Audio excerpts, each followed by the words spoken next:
We hope that you guys have taken full advantage of all of the exciting things happening outside of our doors. And we would really be remiss in not reminding everyone that all of this is made possible due to our generous sponsors. So we have JP Morgan Chase and Microsoft that has specifically underwritten this part of the event. And it really is highly anticipated and it's exciting. So thank you again for the generous contributions. Before we move into the ChangeMaker competition, I'm very excited to introduce today, I think many of you have been exposed to an amazing array of leadership from the city and the county and our own welcome community here. But today we have Margaret Brisbane, who is the Chief Information Officer for the Miami-Dade County. And Margaret is going to give us some remarks before we jump into our pitch competition.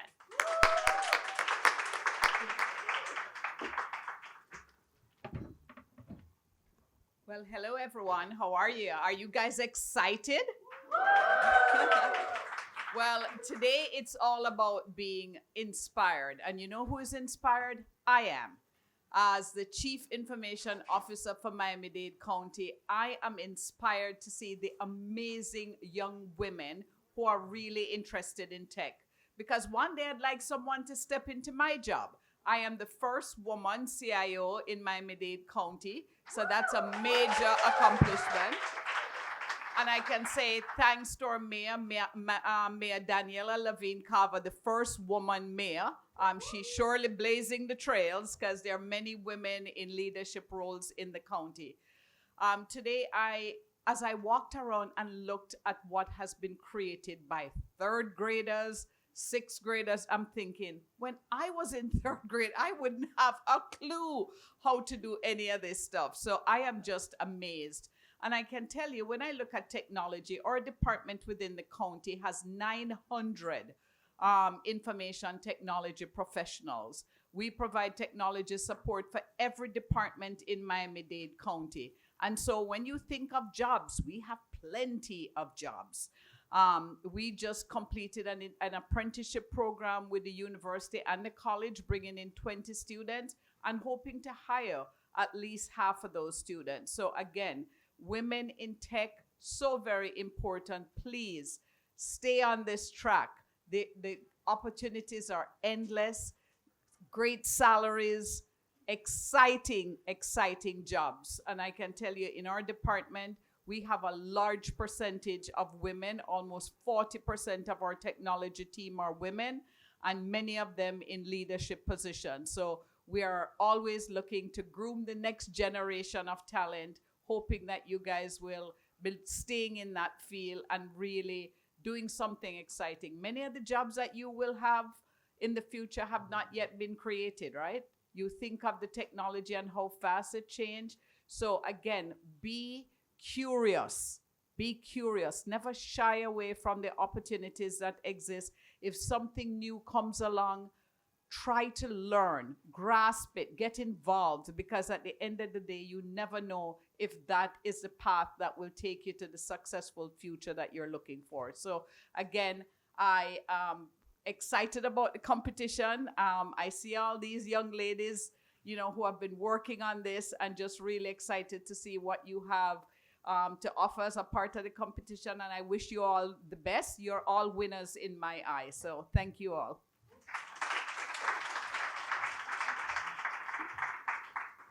Thank you so much for those inspiring remarks. So before we jump into the ChangeMaker competition, I think everybody should have a sense of what a ChangeMaker is in our eyes. And I think many of us in this room are ChangeMakers, but for today's purpose, we have 4 amazing teams that are going to be participating. So Coder essentially invited young ladies, students across South Florida, across the grades of 8th through 12th grade, to submit an amazing either app proposal, a web platform to use AI technology, really to put their computer science skills to work, to respond to a community need. And so what we have here today are groups of our 4 finalists, if you will. We received so many submissions, really talented cohort of young students in our community. But we have 4 teams that we've narrowed it down here today, and it's between 1 and 5, all females, and they are going to be presenting in front of an amazing expert team of judges. So we're excited to get this underway, and our winners are going to win $5,000 and mentorship, all underwritten by JP Morgan Chase and Microsoft. So again, this is actually really kind of our version of, Shark Tank, if you will. There are actionable next steps that come out of this, and we really are investing resources in the next generation. So ladies, we're excited to welcome you up here shortly. But we would love to introduce our amazing panel of judges before we get started. So if I can ask you guys, just as I name you, if you want to just turn around and wave at the group so people can put faces to names. We have Claudia Duran, who's the Managing Director of Endeavor Miami. We have Kanasha Paul, who is joining us for the second year in a row. She's the Director of FIU's Venture Miami Opportunity Program. We have Sissy Rodriguez, the Chief Program Officer for the Idea Center, which, as you guys know, is where we're convened today. And Nikki Cabas, the CEO of South Florida Tech Hub. So we're very excited for the pièce de résistance here, which is the ChangeMaker pitch competition. Our first team that is going to come up is from the School for Advanced Studies North, and they are the Team Sci Chicks. So if I can invite you guys to the stage.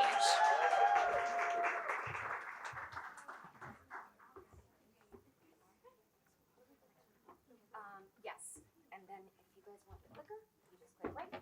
Thank you. Good luck.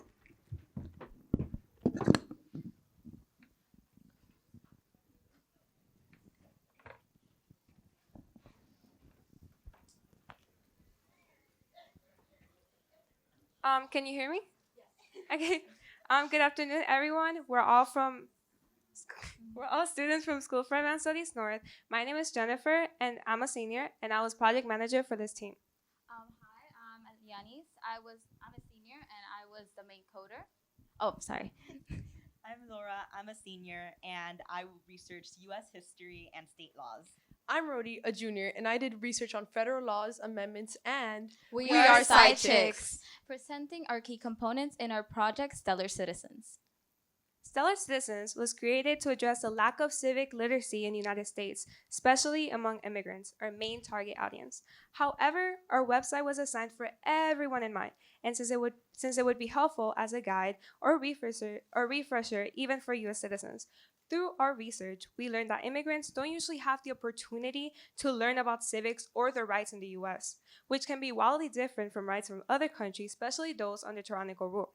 Since this information is taught in secondary school and is considered common knowledge by those who have grown up in the US, immigrants don't have the means or initiative to learn about them. This is why our website aims to inform people about this vital information. As you can see from Stellar Citizens' homepage, we address these motives and incorporated patriotic theme associated with the US flag to visually represent the values that our country stands for. All of us have our personal reasons for wanting to involve ourselves with this project, as seen by the About Us page. I would like to share mine. As an immigrant, it was very difficult transitioning from the culture in Cuba to the one here. I was lucky to go into school right away and be able to be taught how to be successful. My parents didn't have that same privilege. They didn't know English, so I remember after school each day I would have to help them with the questions for their citizenship exam. For this reason, I'm very passionate about helping others learn more about our government. based on input from our immigrant family, parents, and friends on what they would have liked to see in a site about civic literacy, we incorporated various concepts in Stellar Citizens. First off, accessibility, where the design of the website flows together and allows the user to easily navigate through and interact with the site. For the responsive component, we had to learn Bootstrap and implement it, which was our most challenging part. Additional coding time was spent on researching and combining HTML, Bootstrap, and CSS to achieve the design we had envisioned for our project. Bootstrap especially helped us organize the varied research information into one central location, another component we had received feedback on. Another piece of feedback we received was to include the rights in a clear and precise manner. As you can see on our amendments page, we included a modern and direct translation of rights guaranteed by the Bill of Rights and other amendments. In addition, we added distinctive visuals illustrating each amendment and its rights. We also received feedback about including information on citizenship, such as content on who important figures in our government are and how to get involved in government. Additionally, we included a page focused on practicing the official 100 preparation questions and answers for gaining citizenship, which allows users to long click on a question of their choice to reveal the answer.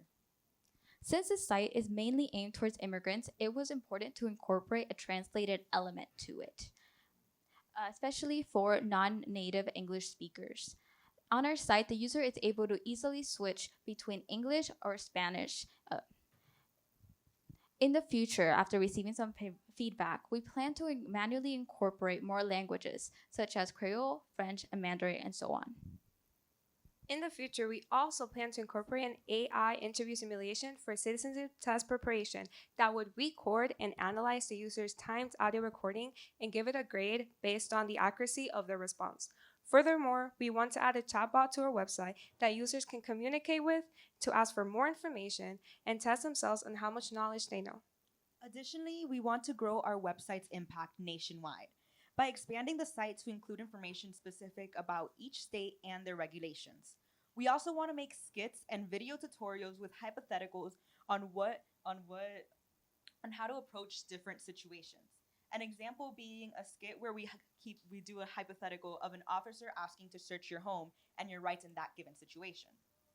We really do hope this site will help immigrants better understand their rights and work towards becoming U.S. citizens if they aren't already.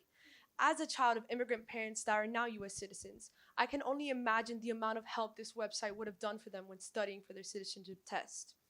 Not even that, but just knowing what exactly one's natural rights are and the fact that no one can infringe on them is so pertinent for the American dream.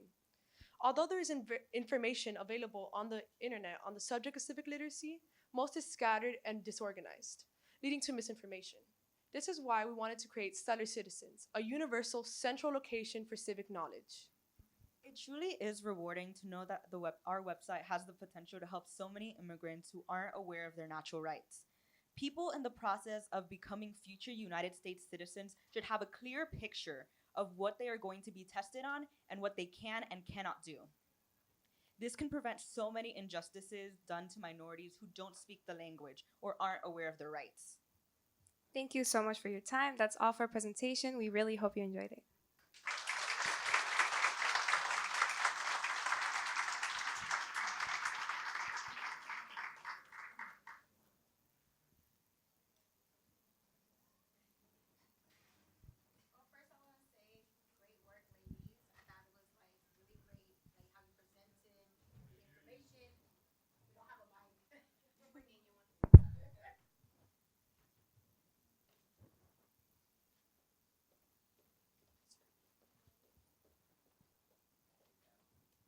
Hello, hello. All right, just wanted to say again, great job, ladies. Thank you for presenting your company in a very clear and concise way. I only had a question, was just as far as when you were doing your research, did you look at what other, like, who are your competitors in the market that are providing something similar, and how are you differentiating yourselves from them? Yeah, so we did look into that. What we found was that there wasn't a lot of resources for this. They were very scattered throughout. It's mostly something specific to a specific course that you can take. And usually a lot of them were paid courses, which a lot of us can't afford, especially since we're focusing on a majority minority community. And a lot of these courses, I also found that they were mainly in English, so they didn't have that translation element. Another factor was that these courses didn't really teach you what your rights were. They just taught you how to pass a test. I would like to add to that, when we were researching for amendments and like modern translations of that, so for people who English isn't their first language, it makes more sense. The government, like the federal government, they had a website saying like the exact amendment and everything, but there was like no like modern translation so people could understand it more thoroughly and concise. So basically our website has that. It has like the direct amendment and then like a more modern translation so people could understand what specifically that amendment is talking about. So like, for example, the Second Amendment is like the right to bear arms. What is that? So you just say, oh, it's the right to own a weapon. So yeah. I would just add to that very quickly. Include that in your presentation next time, because when you have a product that obviously appeals to so many people, like something like this, you have next to no competition. You really want to highlight that. You want to make sure that people know you've done your work and there isn't anyone else in all of the research that you've done that is doing that.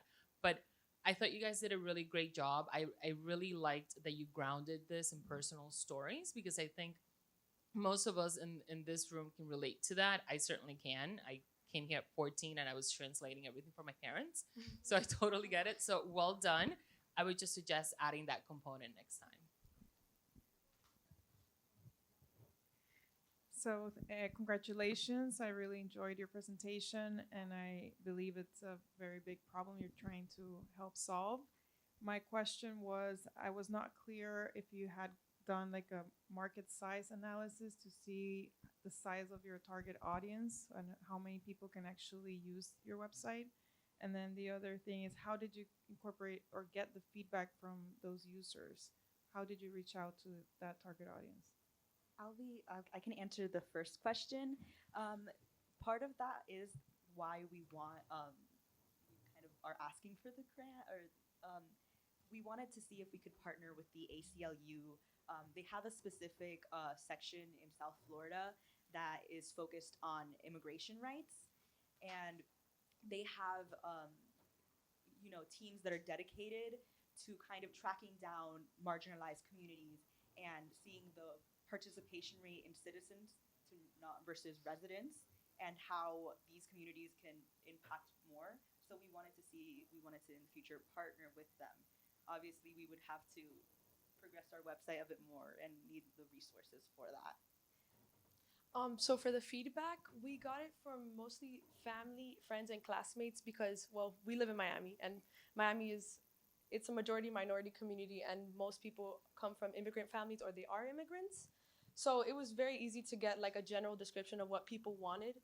Especially I live in Hialeah, so everyone's like an immigrant, so it was very easy. And also my parents, like, they would have really liked to have something like this when they were doing their test, and they had to go off and like pay for a course or a teacher to help them. So it's much more easier this way.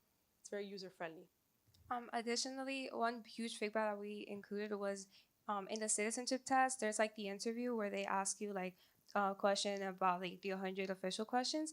And a lot of our parents said that that was a harder part to pass because they just didn't like, they weren't used to like, oh, some like, for example, like someone asking you a question and you like answering back, which is why we want to include with the money that if we do receive an artificial intelligence that gives like the user a question and that they can record the answer, and with the training data with like the right answer, like different ways to say it, then it will give them like a score like, oh, half of your answer was right, so 50%, or like, oh, you did really well. So then they can use that practice to pass their citizenship test. And making this a free resource that's available. Yes. That's our main goal. Oh, and one more thing to answer the market size. At first, when we were like building the website, we thought about like our area, so like Miami-Dade County District. Then we wanted to like in the future like more like make it bigger, so like add more like states, so everyone in the country can use our website and not only like Florida and like the area around it. I just want to say congratulations to you guys. It was not only a beautiful presentation, but a very important topic. And I think actually the two of you may have just answered my question, because I was just curious with, I know a lot of immigrant families and immigrant people are fearful of the government and they don't want to ask questions. They think it's going to kind of pinpoint them or put a highlight on them. So my question was, and you guys kind of, I think, partially answered, it was just, how did you guys plan on getting this out to the communities in a safe space, or maybe partnering with somebody else that they feel safe approaching or getting the information from? And I think you just answered the question I was going to ask is, do you guys want to do this outside of Miami-Dade County and with other states as well? If I may just add on to it, I mentioned the ACLU, but we also did research on some other organizations. We saw that the Southern Poverty Law Center also has a very big community that they focus in on, and we were also wanted to partner with them. We also saw that like doing a direct communication with the U.S. Department of Education or the U.S. Department of Immigration, because I feel like if we do end up spreading this, because we have on our website already Florida laws that are primary for us to know and Missouri laws. So if we do end up being able to complete all of the 50 states, which I hope we do, um, we'd be able to reach out to the U.S. Department of Education and create this resource so it's available for everyone and in a very easy place to access. Maybe even when you're getting, I know when you're getting your trying to apply for citizenship, you get a little booklet in the mail. Maybe with that booklet, there could be a little QR code or a website link for our website. I would also add social media. Like everyone nowadays, like there's so much awareness on what your rights are. Like yes, this is for people who are immigrants, but it also a lot of people in this country don't know what really their rights are because everything is just in a language that is so old and like not a lot of people are gonna understand it. So like just knowing what your rights are is so important. So then there's a lot of awareness nowadays on that. So if you use social media and you go on to trends, I'm sure this will catch. So. Yeah, I also wanted to add that word of mouth, Hispanic families, and not just Hispanic, but families in general, they have connections, they have friends, and they keep contact for years, close contact. And word spreads if an immigrant family uses it and they receive positive results, then they'll recommend it to someone else, another immigrant, a friend, a family member, so on and so forth, and it could like spread. And one last question I had was, so how do you anticipate monetizing it? Because I know you emphasized that this was a free resource. So where would your lines of revenue would it come from? And I know you mentioned working with the government. Is that you're looking for the government to buy this product from you all? Specifically, yes. But we really, oh, thank you. Yeah, yes. Sorry. Specifically, yes, that is our end goal. But for now, we're really just counting on organizations to sponsor us because I would never want to put anyone in a position where they have to pay to be able to know their rights. I believe that's the job of the government. And I think that's why we can kind of give them a little nudge and to help. And I mean, this is like worst case scenario, but we could also just use ad space 100%. Yes. Not like very large ads that are going to take away from the website, but I'm sure we could include ads and get sponsors from other, like from brands and things, because immigrants, there's a lot of immigrants out here, and we take up space and we buy things. So a lot of companies could sponsor us if the government doesn't want to. So yeah. Okay. Thank you. Thank you so much. All right. Thank you to the Side Chicks. That was an amazing way to kick us off. We are going to be moving right along to our second team. So we have the team Girls Who Code Broward from the College Academy at Broward College. Ladies, come right on up.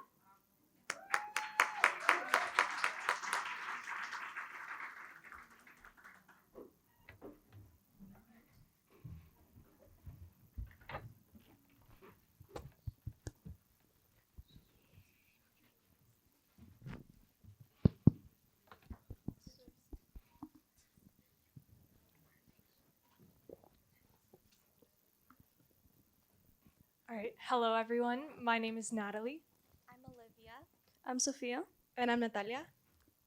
And today we'd like to introduce to you all Trash to Treasure, a website about recycling. To begin, the U.S. produced over 292 million tons of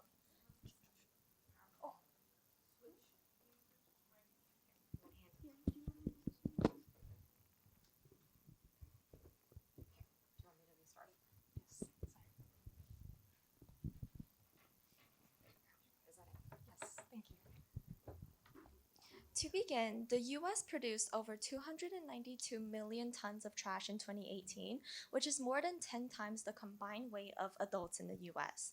What's worse is that only 32% of this waste was recycled or composted.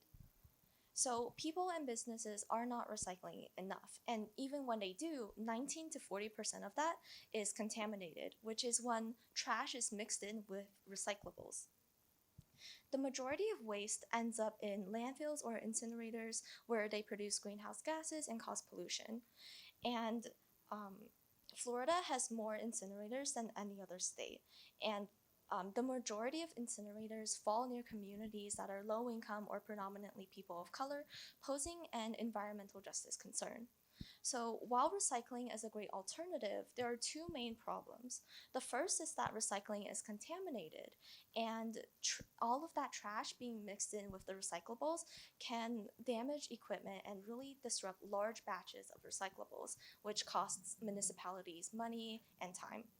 The second problem is that recycling is underutilized, where people are throwing away things that could have been recycled.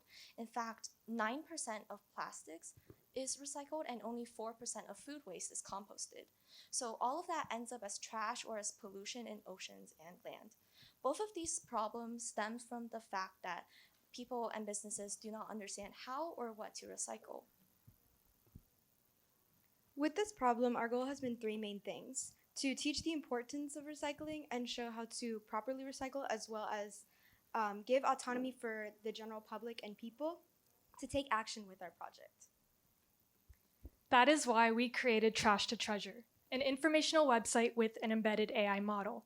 Using Google's Teachable Machine, we trained our model on over 400 images taken by us of trash that's commonly thrown out at our school.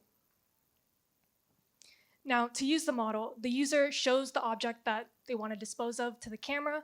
The model then identifies whether or not that object is recyclable, and then, in turn, the user would take that information to properly dispose of their trash. Now, the Take Action section of our website gives further resources outside of the scope of our site with links to more ways to help out in the issue, such as where to go if your city doesn't recycle and where to donate. Again, it's essentially giving the power to the people in taking action. Now, the blog section of our website condenses the research we did ourselves with articles such as understanding the small recycling labels on packaging and how to compost, reduce, reuse, etc. We made any information and instructions on our website as user-friendly as possible to make sure that students like us could consult the blog as a reliable information hub. Our project can be used by anyone, but our current intended audience are students in our community. For example, our campus has a Dunkin' Donuts, so we trained the AI model to recognize things like Dunkin' Donuts cups and bags. Through Trash to Treasure, we hope to raise awareness for recycling and reducing waste to keep our school and community clean.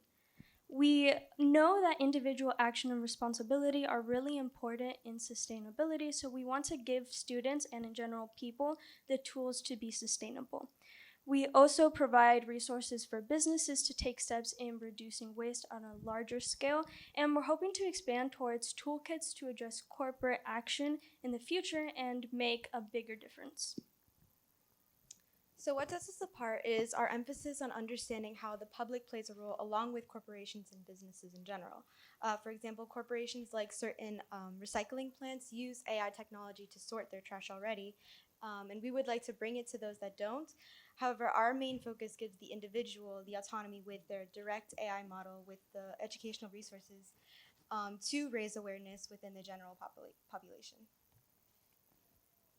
Once we completed the website, we created a survey to collect feedback from people in our community on user experience. We sent it to our friends, our professors, and anyone in our community we thought could give us quality responses on whether the website was easy to navigate, accessible, and any specific improvements we could make. Here on the slides, there are some feedback survey responses we got that were positive. 100% of our respondents said that they were more motivated to recycle after looking at the website, and 60% said that they did not know prior to looking at the website that the town of Davie sends all recyclables to be incinerated. These comments motivated us to make certain changes. For example, the blog page where we moved all educational resources so it could be easily found. updates to the graphic design so everything on the website could be easily read through and consumed, and just overall more ideas on how we could possibly expand the project in the future. In the future, some of our goals for this project would also include a wider variety of training models with higher accuracy, and also to include compostables. We also wish to collaborate with recycling and sustainability organizations so we can host community recycle drives, provide more updated resources, and also broaden our audience to generally influence larger populations like schools, workplaces, etc. And we'd also like to create an app for higher accessibility and for a better convenience for our users. But overall, with this project, our aim is to raise awareness about recycling through artificial intelligence. And thank you for listening to our presentation.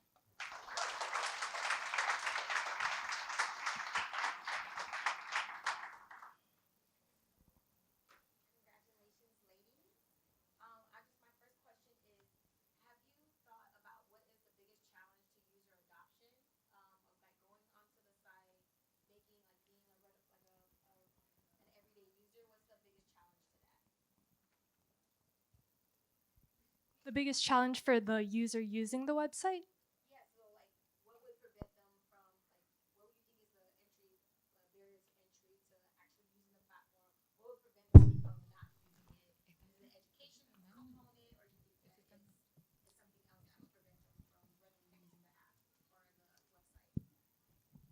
I can take that one. Yeah. So one of the biggest things, well, I guess because you need a desktop to access the website and access the AI model right now.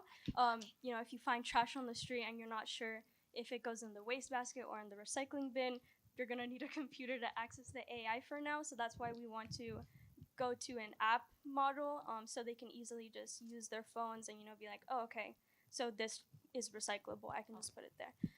Another thing would be how many things we have right now in our training data. Like right now, as I mentioned, we have like Dunkin' Donuts cups and bags. We have like Publix bags. We have wooden pencils. But for example, I don't know, like a Starbucks cup, we might not have that.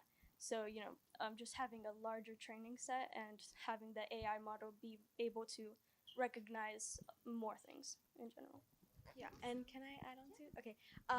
When I was first researching the project about recycling in general, I didn't know so many things about like the little labels on your cups and stuff. They have certain meanings for how to recycle them, or certain things have to be recycled in a certain way, like bottles, like the caps can't be recycled, or sometimes the caps can be the only thing that's recycled. And I think we all kind of, at least this generation, wants to be a little bit more sustainable, and we kind of are a little bit more aware of our environment and how we are the next ones to take care of our future. So I was invested in wanting to learn how to recycle, and then I found out all of these things that were already implemented, but I didn't know or I didn't understand. So I got to implement it into our website. And I'd just like to add that in our user feedback survey that we sent out, we received a lot of feedback about making an app. There seemed to be a lot of support for people wanting to have that accessible as an app version, and then that way they can use it on the go. Well, congrats. This is a very important topic that you're trying to tackle, and a lot of people have been trying to do this for a long time, and it's still not really working, the recycling in our society. And I'm sure there's a lot of other websites that educate people around recycling. Why would people want to read about or go to your website? I know the AI component is really cool. I've never seen that. Do I have to use my computer all the time to position the product? For now, yes? Okay. The AI model is still in the proof of concept stage, Okay. so of course we would like to make it into an accessible app version. Yeah, that for would the be our phone. goal. Yeah. Okay, because that's probably easier than a computer. And the other thing, have you thought about incorporating video or some like very summarized insights, like what you just said that you learned while you were doing the research? Because I feel like a lot of people don't read. There's so much information out there in the internet, and you already have a lot of very good links, I'm sure. But how do you really make sure people get to the right content? That's a really good piece of advice. I don't think I really thought of it that much. I think it's also because I read a lot, so I liked being able to find all of these organizations and resources. But it's a good thing to keep in mind too, to include more like easier things to take in.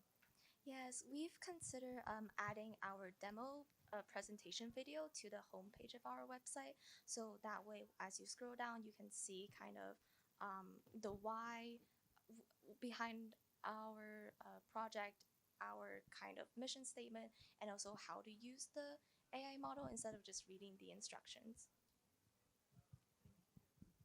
My question was so I have a couple of younger kids, and I know that specifically my daughter, when she learned about recycling in school, got really excited about it. She's 11 now, but this was about 8 years old that she got really excited. I feel like as I don't know, maybe it's just our family, but I feel like as you get older, a lot of people kind of become more jaded and they care less. I see adults all the time throwing crap out the window of their car, and it pisses me off. But like, I'm just thinking how, because I know you were saying targeting, your school and students and, people at your school, but have you guys thought about whether this should be used for adults in the general public, or it should be used for an more educational purpose with the younger students, or where you want to go with that? I'd like to preface kind of on the idea that we want to push more on like the unity of individuals and also like these corporations, because there are some recycling plants that do have this technology already, but it wastes so much because people are not recycling from the start correctly, and it's contaminating other things that could possibly be recycled. So I think it's sort of like a kind of like double protection. Like if people, even if it's a small percentage of people, it still does a really big part in helping save the money and the time and the resources that these companies put into, and they eventually take out because no one really cares enough to research it or to even look it up. But if they use this kind of resource, they would just be able to scan it and kind of just throw it away however they need to throw it away. But do you have anything else to add? Yeah, another idea we had, like just really expanding on this project, we were talking about for waste baskets, like especially the ones that are on campus or in workplaces, to have like the AI model like implemented there, or even just the AI model implemented there. So like in front of the waste basket, you could show it and be like, okay, that's recyclable, and just there, and that seems space. It saves time and like it's easy to use. I know at least for our campus, we have so many things that they put money into that is useless in my opinion, and like it could be so much easier to like, they put giant screens with like announcements of things on campus, which okay, yes, cool, I'd like to know what's going on campus, but it I feel like it would be so much better for the environment if you put that money into like making those kinds of like screens with the with our AI machine already built in, or companies could also use them too. Like I saw at Target, like they have the different types of recycling like bins, and they have like, oh, this is plastic bags, this is this, but at the same time, there's not that kind of watchful eye in a way that's like, are you actually recycling correctly? Like, do you feel kind of responsible in a way? So if that's kind of embedded into what we already have, it might make it a little bit easier, and also for people to actually feel more required to do it or entitled to do it.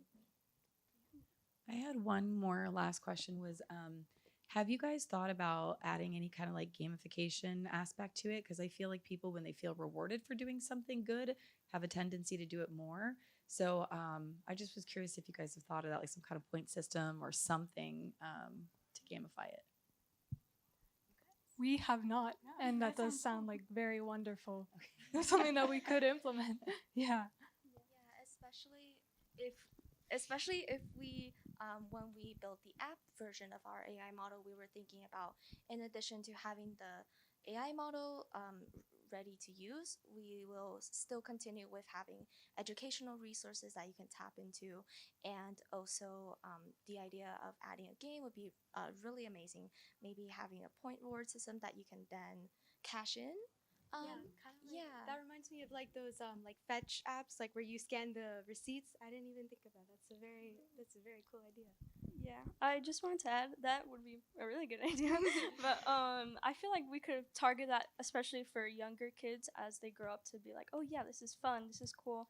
And then because I want to make sure that by the time they're an adult, they see this as normal. Like they see recycling, reducing waste, all this stuff as normal, not like, it's not like some job, something they're doing because they because they get a reward from it in the end, but something that they're doing where the final reward is helping the environment, being able to live on this earth. Yeah,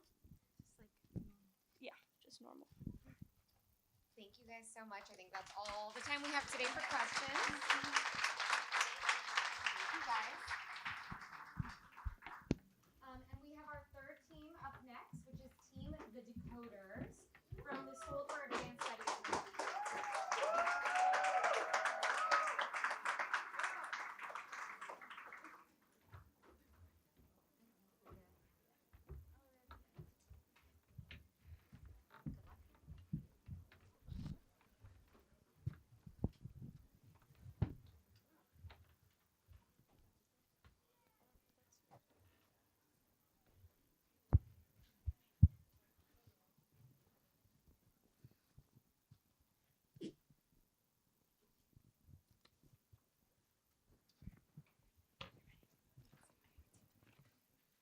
Hola, me llamo Mónica Coira.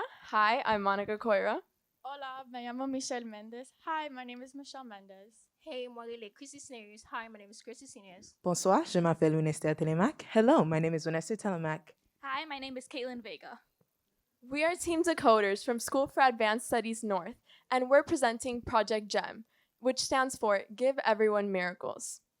The United States has the world's largest immigrant population, with immigrants making up 26% of the population as of 2021.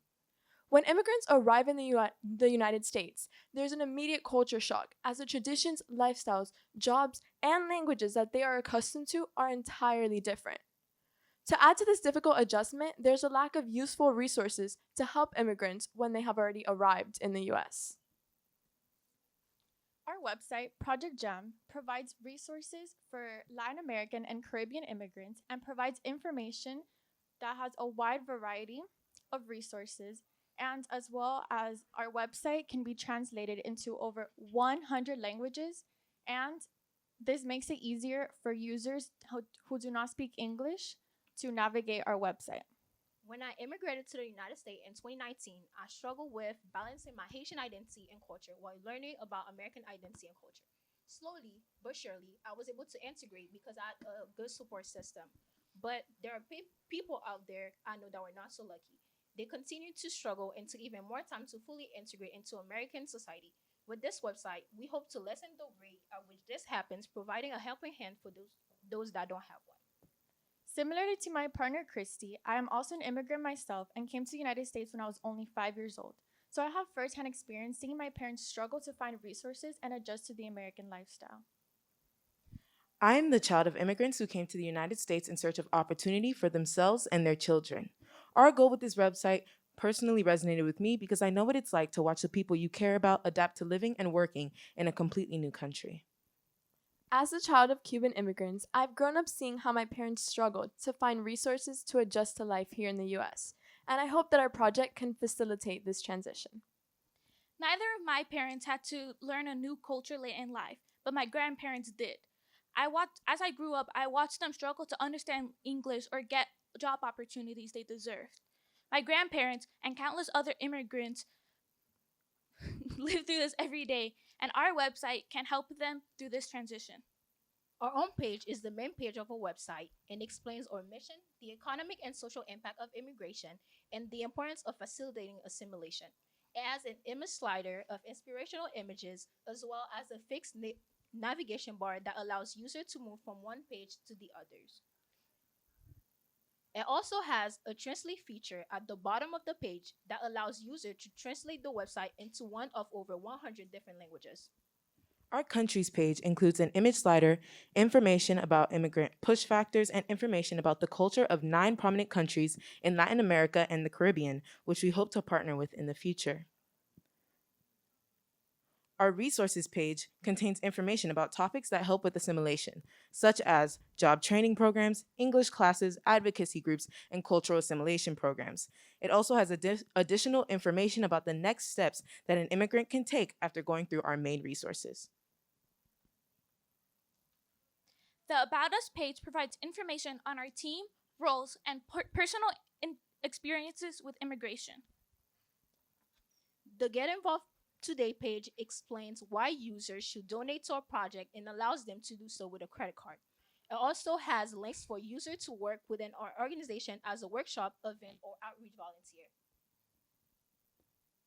The Services page allows users to input their information and sign up for English classes, job assistance, mentorship, and workshops, which can provide opportunities not previously accessible to immigrants.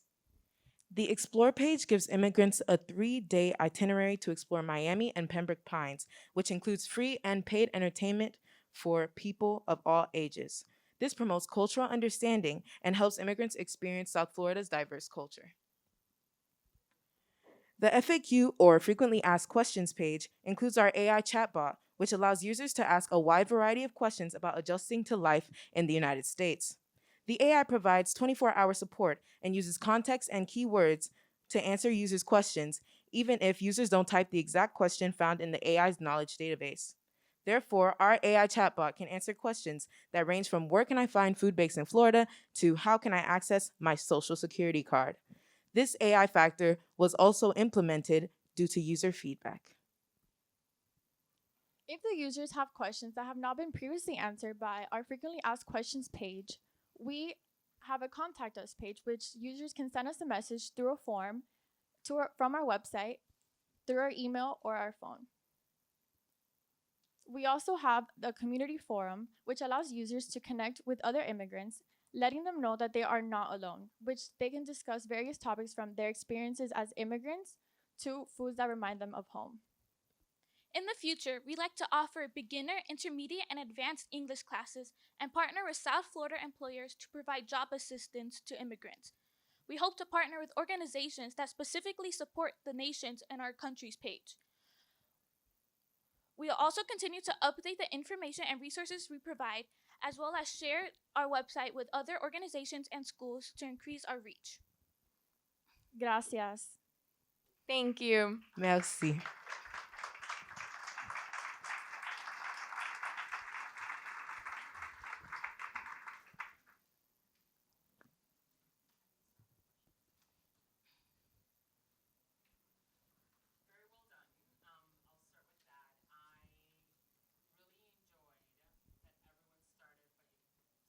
Hello, or introducing yourselves. Oh, there we go.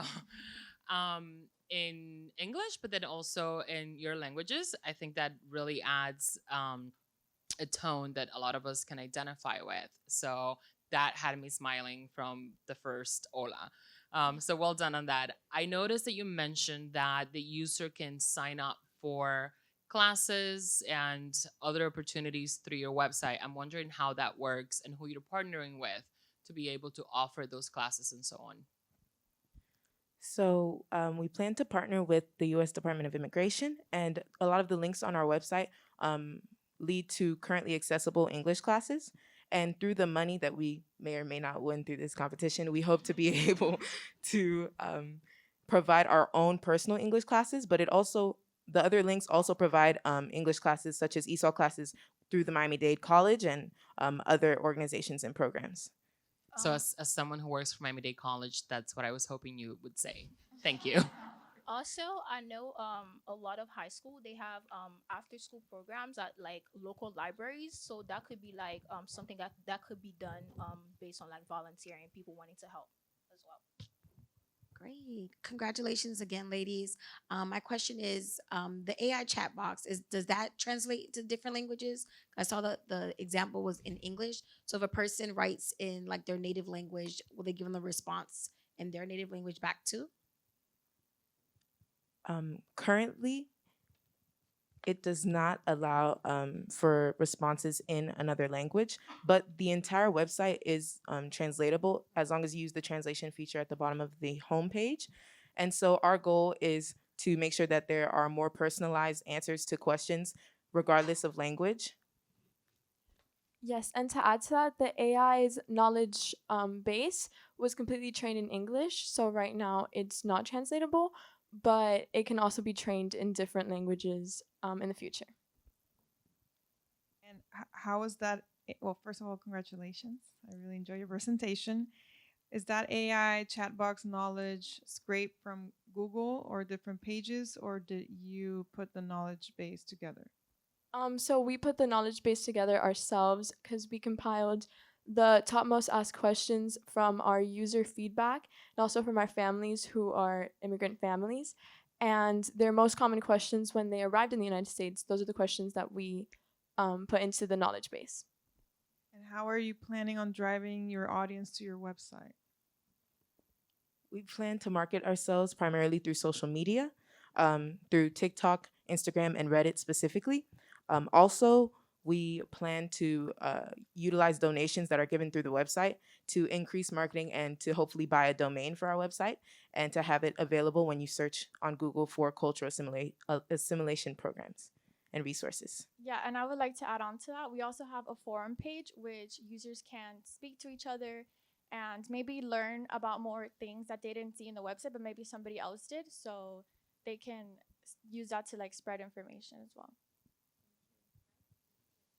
So great job, guys. I really think, again, like everybody else's presentations, this is something that's a really important topic. Claudia actually stole one of my questions, so you answered that one already. My other question was, so the other websites and where you're getting your information, if is kind of going back to the question of like, if you're scraping this data, how do you know that the sources where they come from are reputable sources, or like, are you guys having any, is there any process to kind of weed through whether they're good or bad, or just curious? So we primarily checked government resources and government websites. Those were our first links and items that we included on our website. And then after that, we included reputable organizations or companies throughout the United States.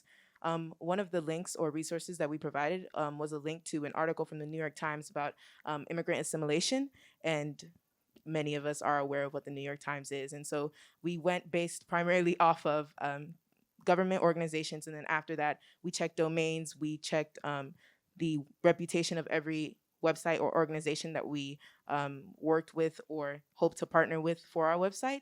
And then once it went through our rigorous testing and processing, after that, we were confirmed that it would be put on our website as a resource for immigrants hoping to use it.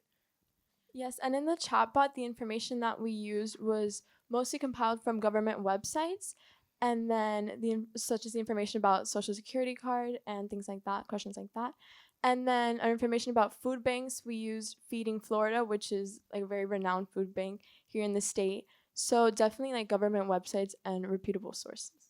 Yeah, and to add on to that, we've also, when we were receiving feedback from our family, they told us about some websites that they used and they wished that they were all compiled into one. So that was kind of what we did. I like to add that we also plan to go through all of these websites to see if like any information has changed recently. So if laws have updated, then we hope to like catch it immediately and change it on our website so there's no issues later on.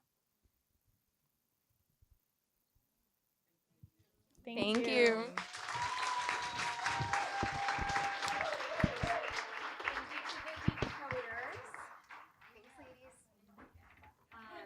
We have, last but not least, certainly, we have Maddie and Viana who are joining us from Palm Beach Gardens High School. And excitingly enough, this means that we have 3 different South Florida counties represented this year in the ChangeMaker competition. So, ladies, we're excited to have you. And this will be our last presentation for the ChangeMaker pitch competition.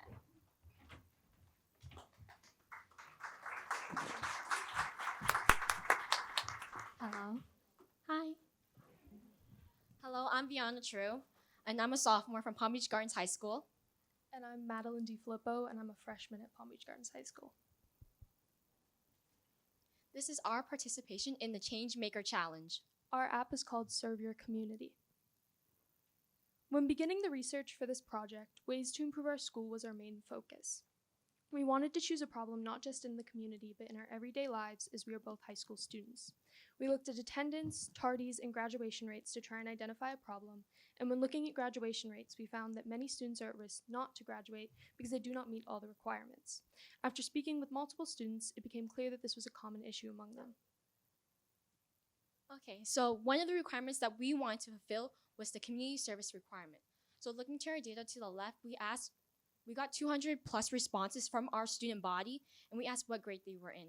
So majority of these responses that we got were from upperclassmen. This is our target audience, as these are the individuals graduating from our school. We also have ninth graders and 10th graders represented because we want to help the whole student body and represent them as well, as this community service app is not only targeted towards seniors and juniors, but also sophomore and freshmen like us. If you look to your right, you see that over 50% of the people who answered our survey marked that they did not finish their community service requirement. And seeing that 41.8% of these individuals who had answered this survey were seniors, you would expect a larger amount of them to be done as graduation is in May. So seeing this problem, we wanted to help the community service requirement go up. More people accomplish this. We found that most people who had come up to us had no idea where to find community service and what to do for community service. So what these people lacked was a place to find community service opportunities. And so to combat this issue, we created a user-friendly app that allows the high school student to add how many hours they want, like the desired ranging from 1 to 5, and where they would like to complete the community service hours, whether in school or out of school in the county.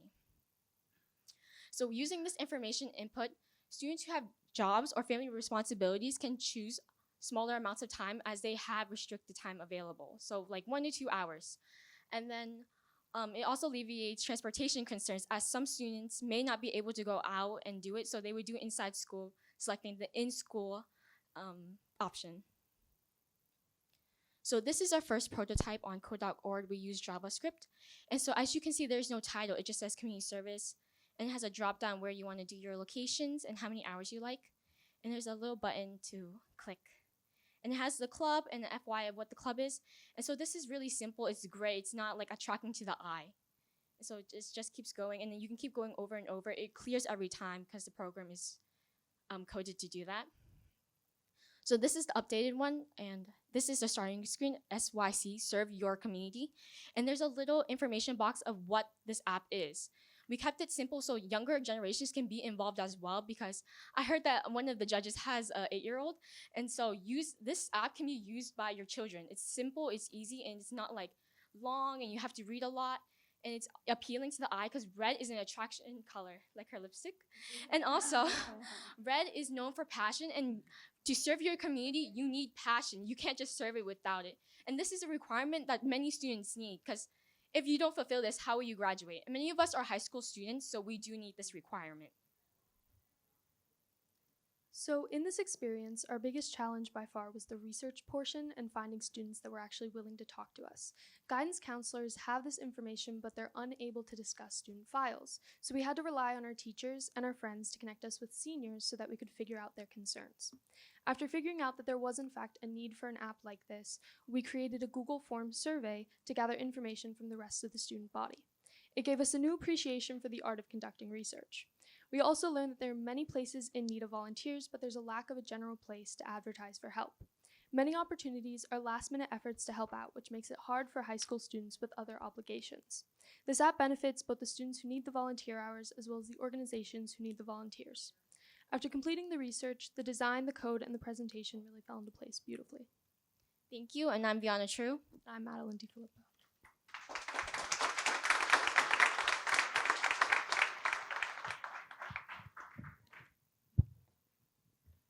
So great job, girls. Thank you.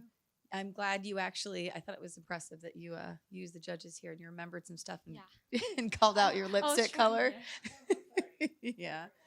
Yes, I tried to memorize certain things that you guys said, so I'm prepared for this. Smart. Good job. Good job. Yes, very good. My question was, so I know that you were surveying the students in your high school. Is this a tool that is specifically to be used with the students or students and or parents? Okay, so this is specifically for our school because as I'm really involved in our school, so I know the opportunities. So I use that information for our data set. And so it's only limited to our school. So, but I wanted to go like maybe worldwide, national. But for now, for our school, this can be used by parents because I want this to be like a mobile app that you can pull up. Your kids can do that, or even young, because the information on there is really simple and easy to read because it gives you the club, the location, the hours, the organization, the FYI, the more info, and all that on the screen. And it's really simple because it's not like really long words. It's all summarized. And so your 8-year-old could easily use that as your app, and parents as well, because it's not something that you have to keep scrolling to read. It's just really simple and user friendly. And a lot of parents tend to want to volunteer with their kids. I know my mom is very active with all the community service that I do too. So this is an app for both of them. My second question was, and I apologize if you said this and I missed it, was I know you mentioned the in-school, Yes. Different community groups and all of that, but the ones that are outside the volunteer opportunities, is the intention for the companies to use the app and sign up through our app there? How and I'm sorry, I don't know if I missed that. Like, how do the other organizations get signed up to offer the volunteer hours? So that was one thing I wanted to implement. But when doing my research, since this is just a prototype, when doing my research, I went on a website to find all Palm Beach County, since that's where I'm from, since I had to travel down here.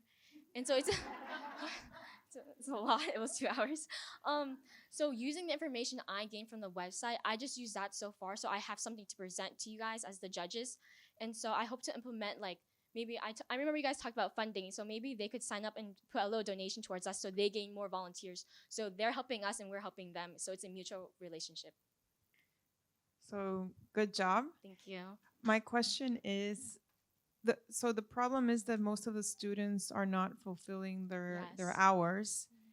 Is it because they're not interested, or they just don't know where to go to fulfill the requirement? Oh, so a lot of the student body knows I'm a really involved person, so they go to me. So I know they're interested because they're coming to me ask, but it's just that they don't know because only clubs advertise their opportunities, and there's not a single club that advertises everything. I'm a part of SJ, and our job is to do that, but like it's only like a one-time thing. It's not big. And when I went on websites, they only they showed like old volunteering things, if that makes sense. But is it a requirement for the school? Yes. Oh, so they do have to complete So it. for Okay. regular students, it's only 20 hours, but for magnets and like ACE, it's like 100 to 150. Okay. So when you go to the app and for outside of the school, you listed, like, I barely was able to see parks, etc. Yes. Can you click on that so that it takes you to the list of the parks? So I wanted to add, okay. For example. I got it. So that's something we'd want to work towards in the future for convenience, working with the organizations so that the user can log or sign up for the opportunities right directly on our app. So that's definitely something in the future. Yeah. Since we're still sophomores and freshmen, we have the rest of our high school year to improve on this app and use the grant that we might win towards this app. And so I hope to like partnership with certain organizations that where they can click on the name and it takes you to the like actual website, or we can give a summarized version if they do not have that.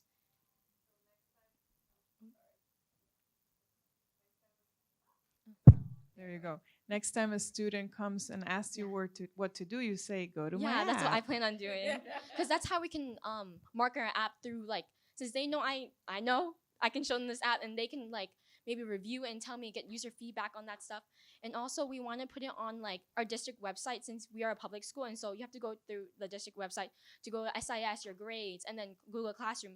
And so if that's there as an app on the district website, then it's easily accessible to the student body and also parents, because parents use that app as well.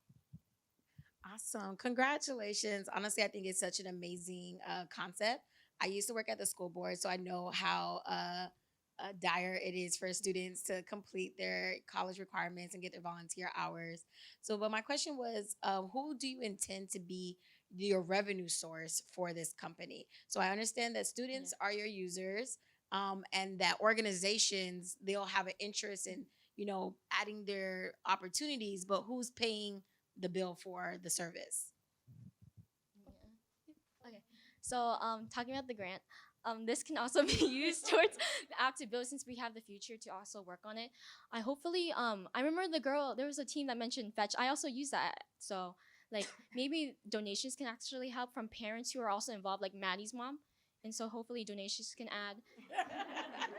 Maddie, Matt, if your mom is here, just to let you know, you got to write a big check. So hopefully we have some donations and also the company putting in some profit to our revenue. Awesome. No question. I just want to say, really well done.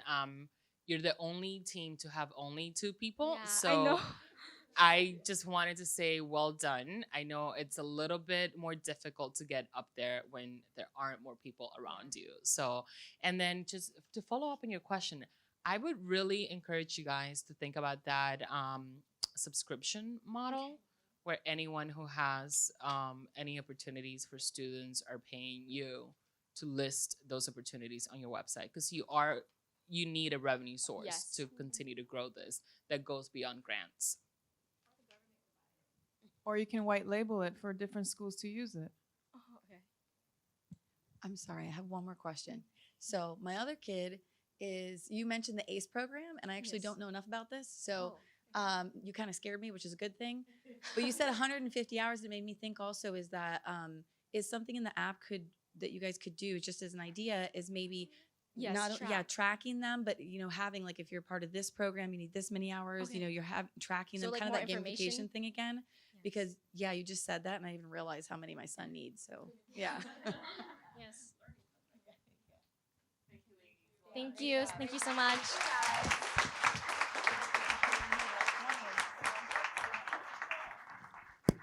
I'm going to take one of the mobile mics. So that concludes our ChangeMaker pitch competition. We have about a 10-minute break before we're